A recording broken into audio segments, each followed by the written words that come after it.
भारत में कितने मुसलमान रहते हैं, अभी तक हम लोगों ने भाईचारा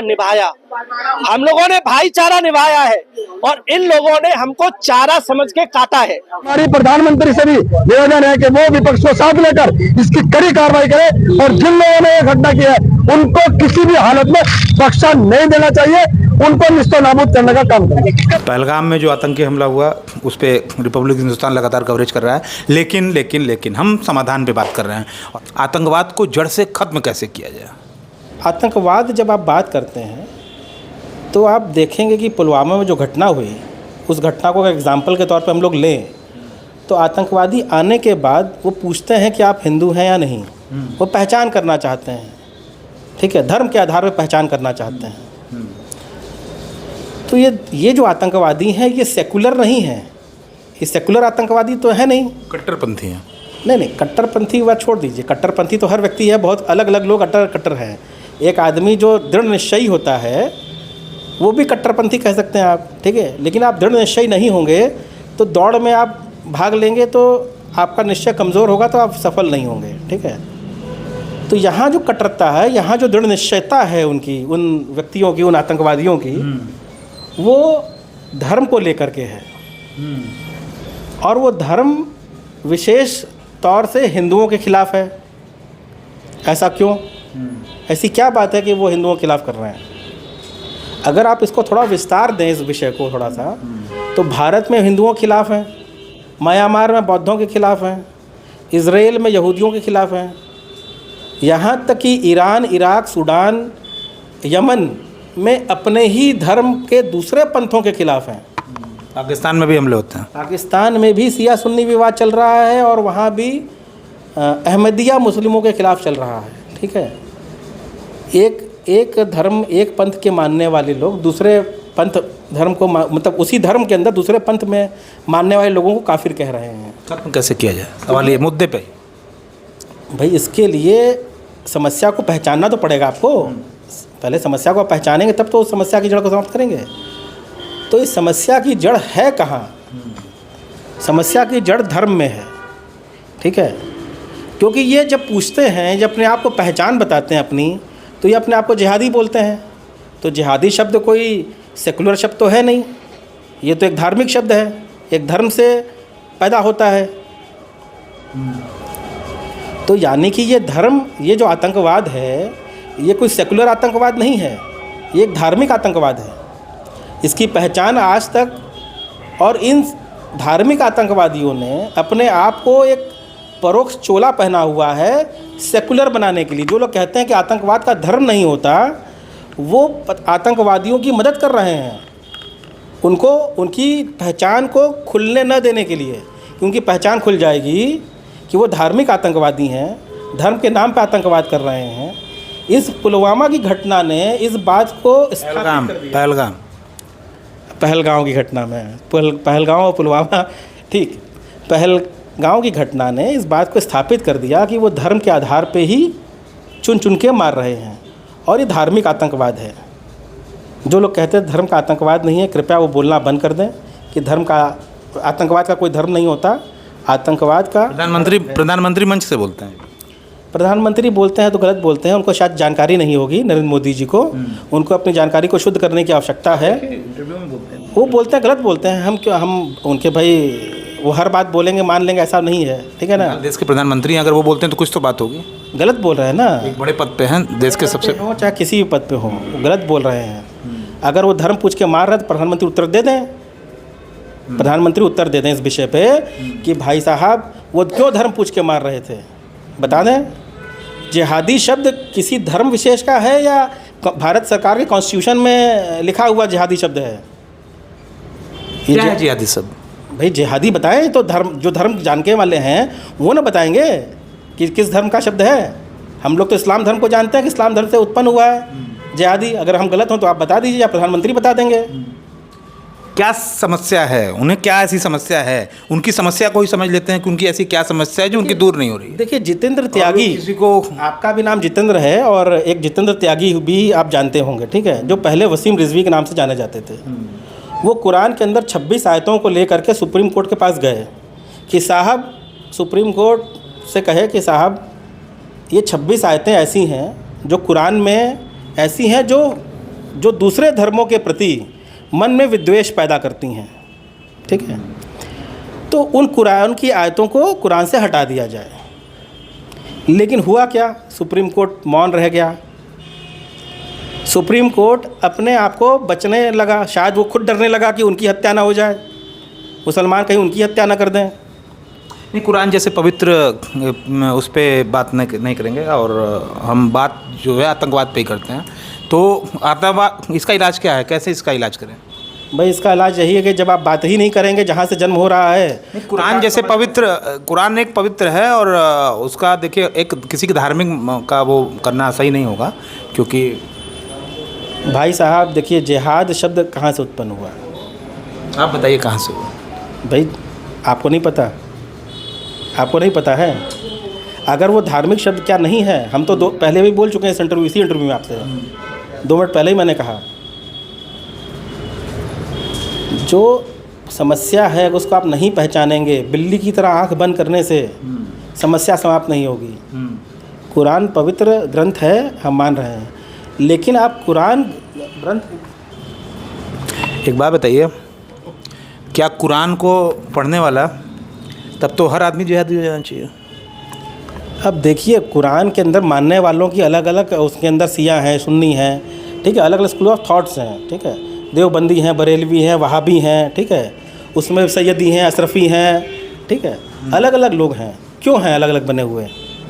एक ही मानते, अगर कुरान में या मुस्लिम धर्म में एक ही पंथ, एक ही जैसा होता तो ये अलग अलग क्यों हैं?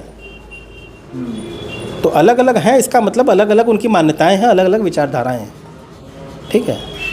कुछ मूछ बीच से काटते हैं, कुछ नहीं काटते हैं, कुछ दाढ़ी ऐसे रखते हैं, अलग अलग तरीके से हैं। उनकी मूछ और दाढ़ी से ही पूरे भारत में एक ट्रेंड बन गया है अभी। कुछ लोग लिख रहे हैं, बड़े बड़े नेता लिख रहे हैं कि ला इलाहा इल्लल्लाह, हम कलमा सीखेंगे, हम ये सीखेंगे, हम अपने आप को सुरक्षित रखेंगे, तो हमको ये सीखना होगा। तरह तरह के लोगों ने, इतने सेंसिटिव मुद्दे पे लोग ऐसा ट्वीट्स कर रहे हैं, सोशल मीडिया बाढ़ आई हुई है, और बड़े बड़े लोग ऐसा कह रहे हैं, ऑन एयर आकर के कह रहे हैं ऐसा। तो क्या ये विचारधारा अब देश में होगी? भाई मैंने तो ऐसा देखा नहीं है, ठीक है, मैंने देखा नहीं, आपने देखा होगा तो मैंने नहीं देखा भैया इसके बारे में। और आपने चर्चा की थी इस्लाम में या आतंकवाद का क्या रिश्ता है, ठीक है, आतंकवाद की समस्या का समाधान कैसे होगा? तो ये बात तो आपको बैठ के चर्चा करनी पड़ेगी। प्रधानमंत्री जी बढ़ाए टीम कि क्यों हो रही है। वसीम रिजवी तो सुप्रीम कोर्ट पास लेके गए थे, सुप्रीम कोर्ट क्यों नहीं माना इस बात को? क्यों वापस? माननीय सुप्रीम कोर्ट का फैसला तो देखिए, माननीय भाई साहब मेरी बात सुन लीजिए पूरी। सुप्रीम कोर्ट क्यों नहीं सुन रहा, इस बात का उत्तर देगा। सुप्रीम कोर्ट ने क्या कहा पता है आपको? सुप्रीम कोर्ट ने कि हम नहीं सुन सकते, मेरी पावर नहीं है।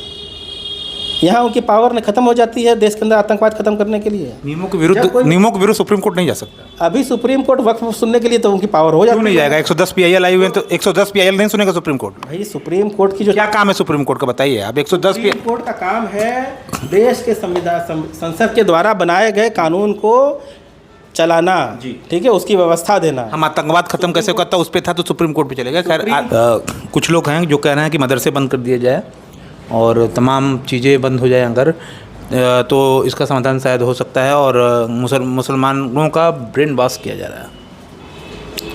भाई साहब ये बात तो मैं पहले भी कह रहा हूँ आपसे, आप उसको सुन ही नहीं रहे। जब वसीम रिजवी ने कहा कि वो 26 आयतें जो हैं, तो वही बात आप भी कह रहे हैं कि मदरसे बंद कर दिए जाएँ। आप उस बात को घुमा के कह रहे हैं। मैंने कहा पढ़ाई हो रही है, उसका स्रोत आप भी जान रहे हैं। मैंने नहीं कहा मदरसे बंद होने चाहिए, मैंने नहीं कहा, प्रश्न आपने पूछा, लोगों ने कहा, मैं कभी नहीं। मैं भी तो वही कह रहा हूँ, जो लोग कह रहे हैं आप भी वही प्रश्न हमसे पूछना चाह रहे हैं। तो बात तो वही है, चाहे इधर से पकड़िए, कहाँ चाहे घुमा के बात पकड़िए, बात तो वही है। सब लोग जान रहे हैं, इस विषय को समझ रहे हैं। ऐसा भी नहीं कि कोई नादान है, ठीक है, जानते बूझते लोग आग से खेल रहे हैं, और आग से खेलते खेलते यहाँ तक आ चुके हैं। इस देश का 2 बार बंटवारा कर चुके हैं। मुसलमानों को आबादी के अनुपात में ज़मीन देने के बाद भी मुसलमान यहाँ से नहीं गए। बंटवारा क्यों जाएंगे? ये उनका मुल्क नहीं है, ये उनका मुल्क नहीं है। बंटवारा क्यों मांगा? जब उनका मुल्क था तो उनको बंटवारा क्यों मांगने की जरूरत पड़ गई? जब उनका मुल्क था तो उन्हें बंटवारा क्यों मांगा धर्म के आधार पर? जिन्ना का जिद। अरे भाई, जिन्ना का जिद था तो वोट दिया किसने इसके समर्थन में? 1945-46 में जब वोटिंग हुई भारत में, तो भारत के उत्तर प्रदेश के मुसलमान, बंगाल के मुसलमानों, 95% मुसलमानों ने पाकिस्तान बनने के हक़ में वोटिंग क्यों किया? नहीं करते तो हट नहीं होता, जिन्ना की जिद कामयाब नहीं होती। जिन्ना के जिद को समर्थन देने वाले तो हमारे देश के मुसलमान भाई ना हैं, उन्होंने तो समर्थन दिया तभी तो पाकिस्तान बना, वरना तो बनता ही नहीं। इतिहास की जानकारी जनता को कराइए आपके चैनल के माध्यम से, ठीक है, वरना समस्या तो। लेकिन ये हिंदू मुस्लिम पे सुप्रीम कोर्ट को संज्ञान लेना होगा। ये देश में जो लगातार हिंदू मुस्लिम हो रहे हैं, ये हिंदू मुस्लिम ये नफरत का दौर जो रहा है, ये कर कौन रहा है हिंदू मुस्लिम? बताइए ना, कौन कर रहा है? पार्टियां कर रही हैं। पार्टियां तो बंद करा दी, सुप्रीम कोर्ट बंद करा दे पार्टियों को।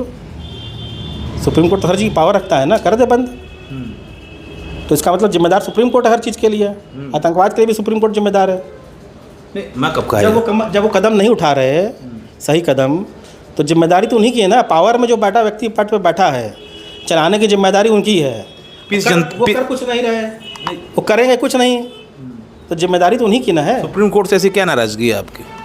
सुप्रीम कोर्ट कुछ कर नहीं रहा है इस देश के लिए ना, इस देश को समस्या में गर्त में डाल रहा है। मुझे याद है जब राम मंदिर पे मुझे याद है राम मंदिर पे जब सुप्रीम कोर्ट का फैसला आया था, तो मेरी आपसे बात हो रही थी, आपने सुप्रीम कोर्ट के फैसले का स्वागत किया था। नहीं सर, वो भी रितेश बाजोरिया हैं, जो मतलब आपके पक्ष में जो आपको चीज़ें पसंद आएंगी वहाँ सुप्रीम कोर्ट सही है, जो चीज़ें रितेश बाजोरिया जी को। सुप्रीम कोर्ट ने बहुत गलत फैसला दिया राम मंदिर के लिए, ठीक है जी। क्या गलत फैसला दिया सुनिए? राम मंदिर के लिए जी एकदम गलत फैसला दिया। उसमें 5 एकड़ भूमि क्यों दी मुसलमानों को मस्जिद के लिए? क्यों दी?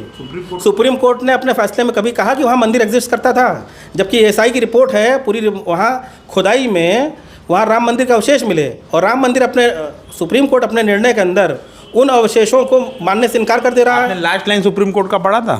क्या पढ़ा था बताइए? उस पूरे जजमेंट में क्या लाइन बताइए ना। आपने लास्ट लाइन पढ़ा था सुप्रीम कोर्ट का उस जजमेंट में? बताइए मुझे ना, क्या राम मंदिर वहाँ था ही नहीं, ये सुप्रीम कोर्ट की लाइन थी। यही बात तो मैं कह रहा हूँ, सुप्रीम कोर्ट ने गलत निर्णय दिया। और हम क्या कह रहे हैं? हम भी तो यही बात कह रहे हैं। वहाँ एएसआई की रिपोर्ट को, जो कि के मोहम्मद की रिपोर्ट थी, वहाँ 36 हिंदू और 36 मुसलमान कारीगर लगा करके खोजा गया, जिसमें 84 पिलर मिले, मंदिर का मकर ध्वज मिला, पूरी मकर प्रणाली मिली, सारी व्यवस्थाएं मिली मंदिर की वहाँ पे। उसके बाद सुप्रीम कोर्ट आंख बंद करके बैठ गया। ये कैसा सुप्रीम कोर्ट है?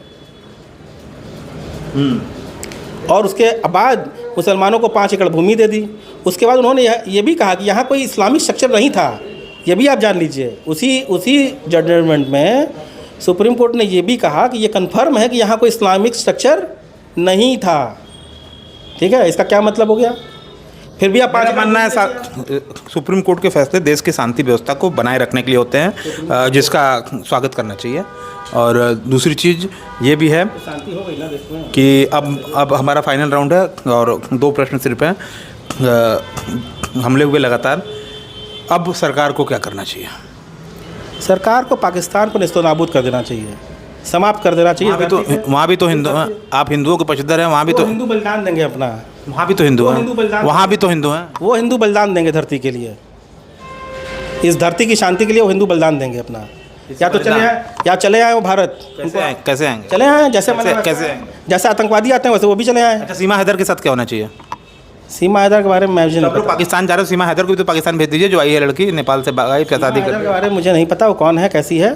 ठीक है, तो ये वाला बताइए ना कि पाकिस्तान को नेस्तनाबूद कर देना चाहिए, खत पाकिस्तान को मानचित्र से हटा देंगे, एकदम हटा देना चाहिए पूरी तरह से। वहाँ अच्छे लोग भी हैं, अच्छे लोग मारे जा रहे हैं यहाँ पुलवामा में। ये अच्छे लोग नहीं थे जो मारे जा रहे हैं, वहाँ भी मारे जाएंगे। क्या होगा?